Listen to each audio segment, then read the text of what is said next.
সকালে পেট ফাঁপা, গ্যাস বা অস্বস্তির প্রধান কারণ অনিয়মিত খাবার, কম পানি খাওয়া, অতিরিক্ত তেল মশলা ও কায়িক পরিশ্রমের অভাব। লাইফস্টাইল বিশেষজ্ঞ লুক কৌটিনহোর মতে, কঠিন ডায়েটের চেয়ে প্রতিদিনের ছোট ছোট অভ্যাসই হজম প্রক্রিয়া ঠিক রাখতে বেশি কার্যকরী। সকালে পানি পান করুন। ঘুম থেকে উঠে এক গ্লাস স্বাভাবিক বা হালকা গরম পানি পান করলে রাতের পানির ঘাটতি মেটে এবং হজম প্রক্রিয়া স্বাভাবিক থাকে।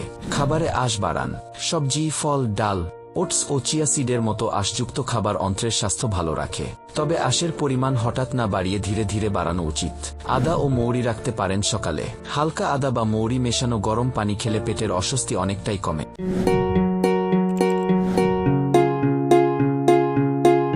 চিয়া সিড খেলে আগে ভিজিয়ে নিন। চিয়া সিড খাওয়ার আগে পানিতে ভিজিয়ে নরম করে নিন। অল্প চিয়া সিড দই, ওটস বা পানির সাথে মিশিয়ে খান এবং পর্যাপ্ত পানি পান করুন। সকালে একটু হাঁটুন। প্রতিদিন সকালে 10 থেকে 15 মিনিট হাঁটার অভ্যাস করুন। নিয়মিত শারীরিক সক্রিয়তা হজম ও অন্ত্রের কার্যকারিতা বাড়াতে সহায়তা করে। অতিরিক্ত ভারী খাবার এড়িয়ে চলুন। সকালে অতিরিক্ত তেল মশলা ও ভাজাপোড়া এড়িয়ে পরিমিত ও সহজপাচ্য খাবার বেছে নেওয়া ভালো। তীব্র পেট ব্যথা, বমি বা রক্তপাতের মতো সমস্যা থাকলে অবশ্যই চিকিৎসকের পরামর্শ নেওয়া উচিত।